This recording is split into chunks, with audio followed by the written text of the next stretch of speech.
Mapagpalang araw sa inyong lahat mga kalakbay.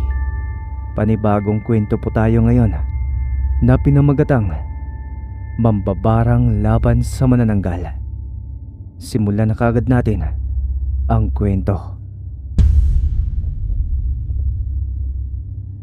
Maraming dekada na ang nakalipas nang magkaroon ng matinding hidwaan sa pagitan ng isang malakas na mambabarang o mangkukulam at ng itinuturing na pinuno ng mga manananggal.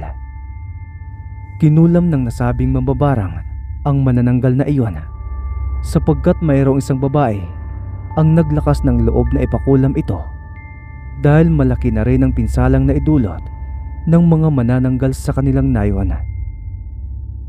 Hindi rin naman nagdadalawang isip ang mangkukulam na gawin ang pakiusap ng babaeng iyon, hanggang sa natamaan na nga ng kulam ang naturang pinuno ng mga manananggal.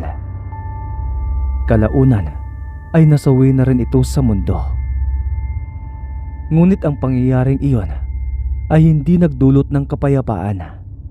Bagkus ay lalo pang nagkagulo sa kanilang nayon dahil nagalit ng gusto ang buong angkan ng mga manananggal at sumumpa silang paghihigantihan nila ang mangkukulam na tumapos sa buhay ng kanilang pinuno.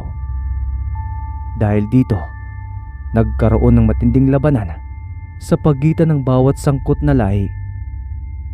At hindi nga nagtagal ay nagkampihan ang bawat angkan nila.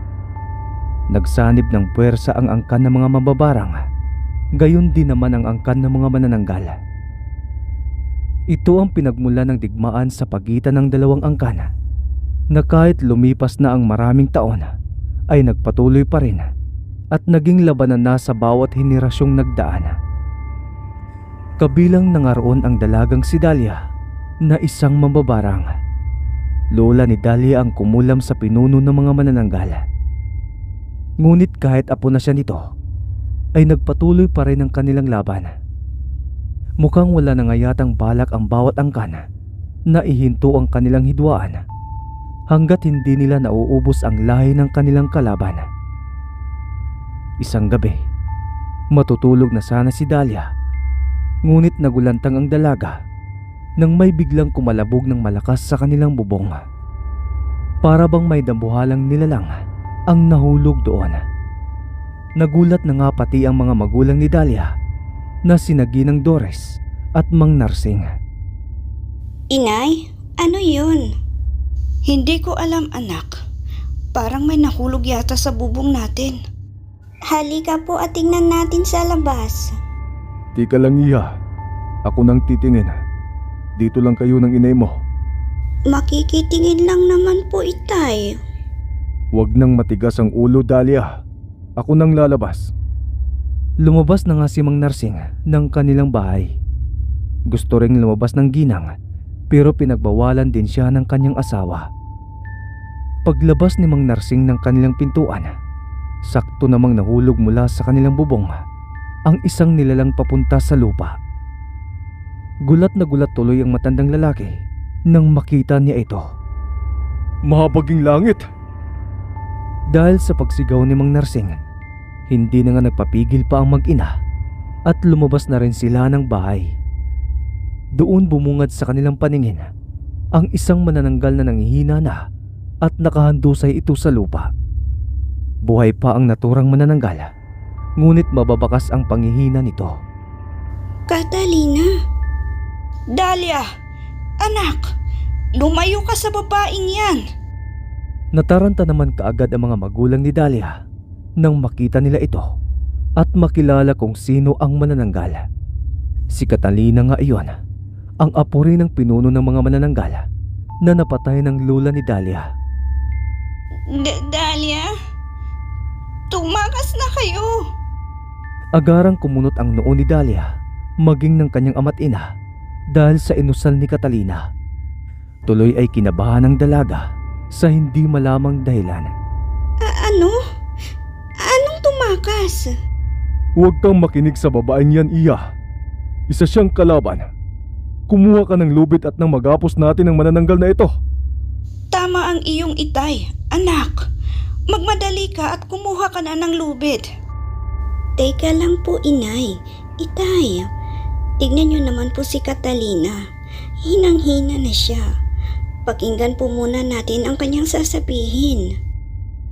Bagaman alerto si Mang Narsing at Ginang Doris dahil nagmula sa kalaban nilang angkan ang manananggal na nasa kanilang harapan, hindi pa rin nila mapigilang pakinggan si Dahlia.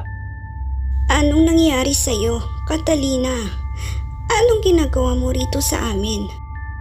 Halatang nahihirapan ng magsalita si Catalina, ngunit sinikap pa rin ng babae ang sumagot. Parating na sila. Sinong sila? Ang aking angkan po, Ginang Doris. Parating na sila rito, kaya tumakas na kayo. Ano? Anong ibig mo sabihin, Catalina? Ngayon po ang itinakdang gabi ng aming angkan para sugurin nila kayo at ubusin. Dahil sa sinabi ni Catalina, otomatikong bumilis ang pintig ng puso ni Dahlia, Ginang Doris at Mang Narsing. Natataranta sila at pansamantalang hindi gumagana ang kanilang utak ukol sa kung ano ang tamang gawin. Hindi nila napagandaan ang tungkol sa bagay na ito. Hindi nila sukat akalaing susugurin pala sila ng mga manananggal ng gabing iyon. Pero isang bagay ang biglang naisip ni Dahlia na bahagyang ipinagtataka ng dalaga. Pero bakit mo ito sinabi sa amin, Catalina? Pinagtataksilan mo bang iyong angkan? Hindi naman sa ganon, Dahlia. Sadyang ayaw ko lang ng kaguluhan at hindi ko na kaya pang tiisin ang mabuhay na palagi na lang mayroong gulo. Gusto ko nang matapos ang lahat ng ito, kaya sana ay magpakalayo-layo na lang kayo rito. Ako na ang bahalang humarap sa kanila sa ginawa kong ito. Kung ganon, ay kumilos na tayo. At ihanda na natin ang lahat ng kailangan nating dalhin sa ating pagtakas. Bilisan na natin. Agad na ngang kumilos si Ginang Doris. Mabilis na nagtungo ang ginang sa kanilang silid. Saka nagmamadali siyang kuhanin ang lahat ng kanyang mga kagamitan sa pangkukulam. Inilagay niya ang lahat ng ito sa makapal na supot. Samantalang si Mang Narsing naman ay inaasikaso rin ang sarili niyang gamit na siyang pinakamahalaga para sa kanya. Nagmamadali sila ng husto, samantalang si Dahlia ay naroon pa rin sa labas at nalilito kung ano ang gagawin. May mabuting puso kasi ang dalaga. Sandali lang po, Itay, Inay. Paano si Catalina? Hindi natin siya pwedeng iwanan dito. Baka papatayin siya ng sarili niyang angkan. Hayaan mo na ang babaeng yan, anak. Ang mahalaga ay makaalis na tayo rito. Hindi tayo handa sa gabing ito, kaya wala tayong panlaban sa kanilang lahat. Pero, Itay, kumilos ka na, Dahlia. Tama ang iyong mga magulang, Dahlia. Huwag mo na akong alalahanin. Hindi nila ako papatayin, kaya huwag kang mag-alala. Tiyak akong parurusahan lang nila ako dahil pinatakas ko kayo. Pero hanggang doon lang iyon. Sige na, Dahlia, magmadali ka at baka maabutan ka pa nila rito.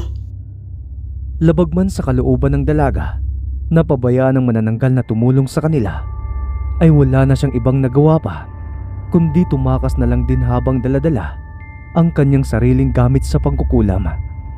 Sama-sama silang tatlo na nagmamadaling umalis ng kanilang bahay. Ngunit bago tuluyang nilisan nila Dahlia ang kanilang bahay, ay sumigaw muna ang dalaga ng pasasalamat para sa manananggal na si Catalina. Isang ngiti naman ang itinugon ni Catalina kay Dahlia. Saan naman po tayo pupunta ngayon, Itay? Sa mga kaanak natin, Iya, saan pa ba? Huwag na kayong magdaldalan at bilisan na natin ang pagtakbo. Baka maamoy pa tayo ng mga manananggal na iyon at maabutan dito. Nagpatuloy na nga sa pagtakbo si Dahlia at ang kanyang mga magulang. Maliwanag ang buwan, kaya hindi sila nahirapang mabanaag ang kanilang dinadaanan kahit wala silang dalang lampara. Naisip ni Dahlia, kaya pala susugurin sila ng mga manananggal ng gabing iyon dahil malalakas ang mga ito sanhi ng liwanag ng buwan. Hanggang sa makalipas ang ilang minuto, nakarating sila sa isang malawak na patag na napapalibutan ng mga puno. Ito ang nagsisilbing hangganan ng kanilang baryo patungo sa kabilang baryo kung saan naroon ang kanilang mga kaanak. Hindi naman inaasahan ni Dahlia nang makarinig siya ng isang malakas na pagaspas ng pakpak ng dambuhalang nilalang.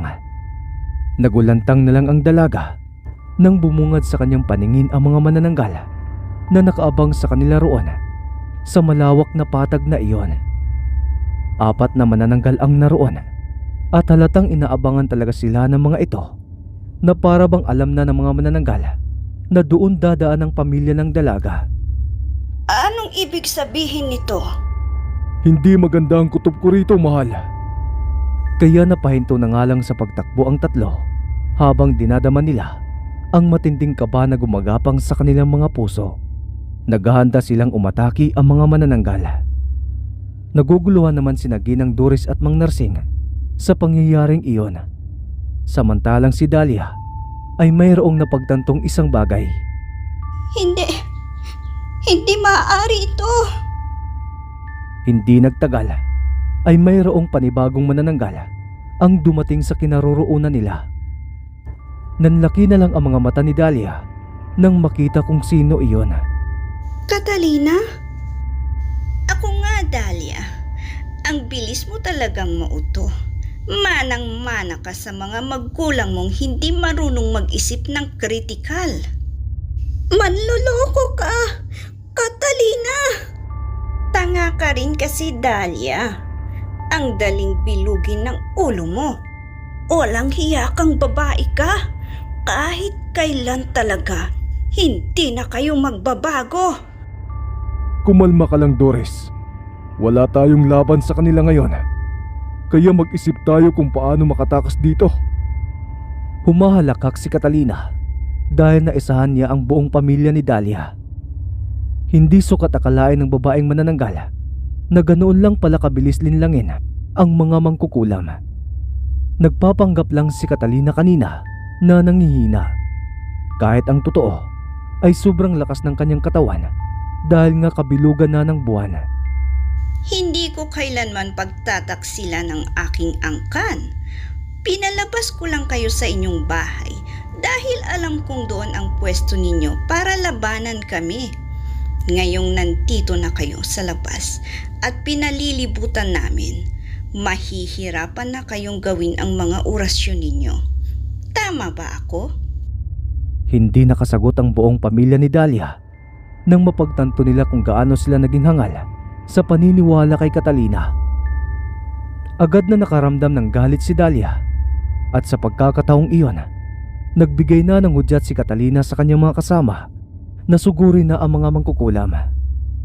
Hindi naman makalaban ang magulang ni Dahlia dahil nawala na sila ng konsentrasyon.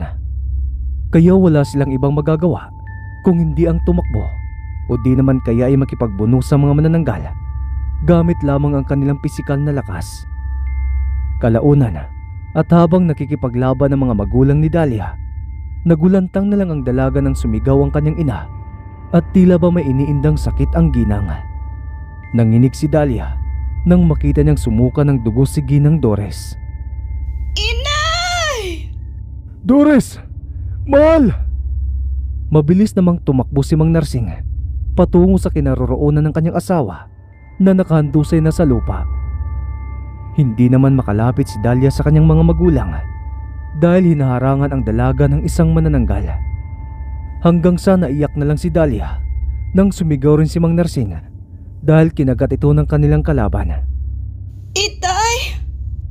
Nagtangka ulit ang dalaga na lapitan ng kanyang mga magulang, ngunit nahihirapan pa rin siya dahil kinakalaban niya rin ang manananggal na umaatake sa kanya. Dahlia! Iya! Tumakas ka na! Hindi po!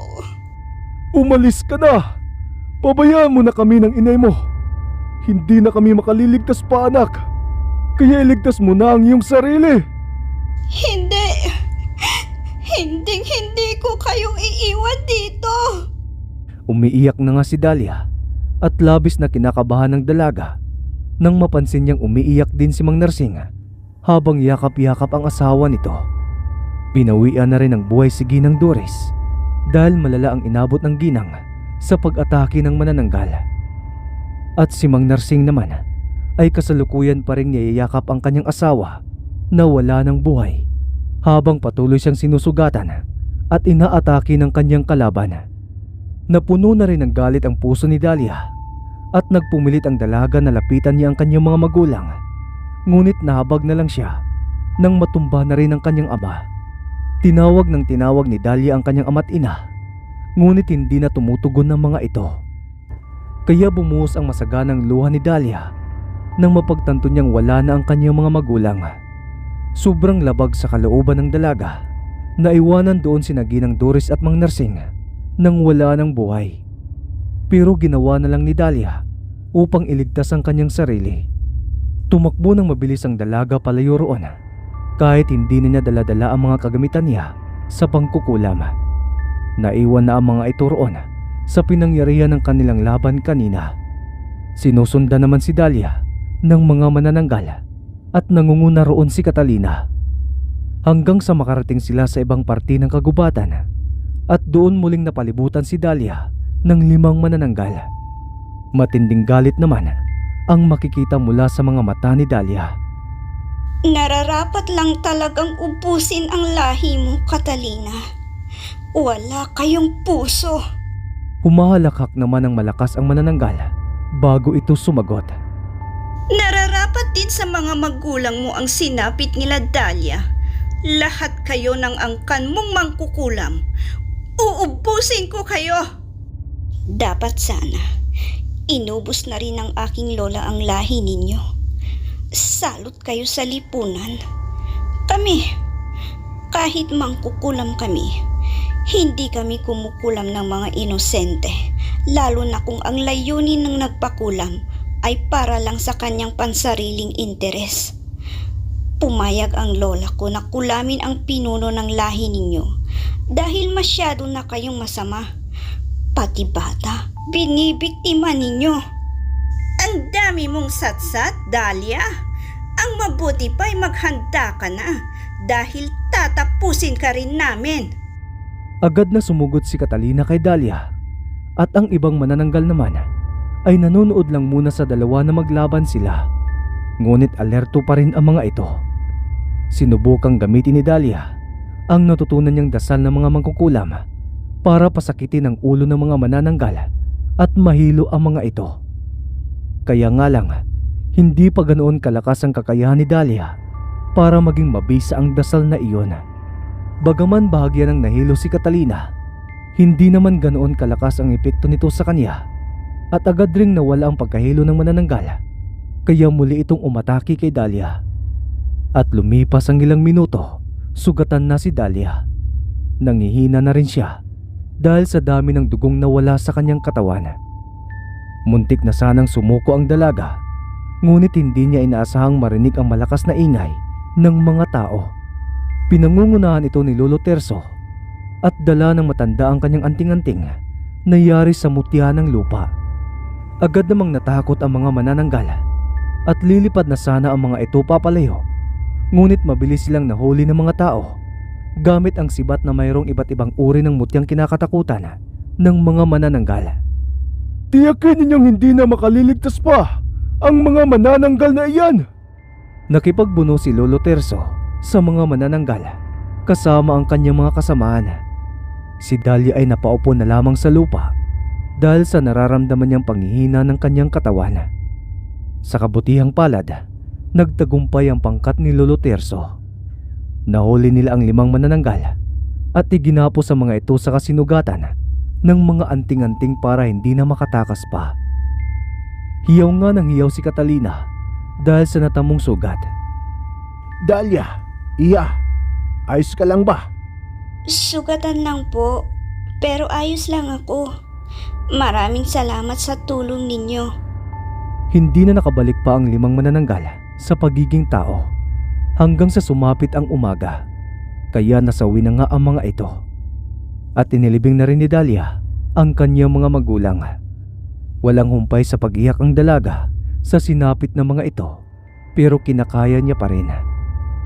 Pagkatapos ng pangyayaring iyon, namuhay na ngang mag-isa si Dahlia kasama ang kanyang angkan. Nagpapalakas sila para hindi na muling matalo pa ng mga manananggal kung sakaling may maglakas ng loob para kalabanin sila. Okay, bitin ang kwento, pero hanggang dito lang talaga. Maraming salamat mga kalakbay. Hanggang dito na lang ang kwento. Maraming salamat.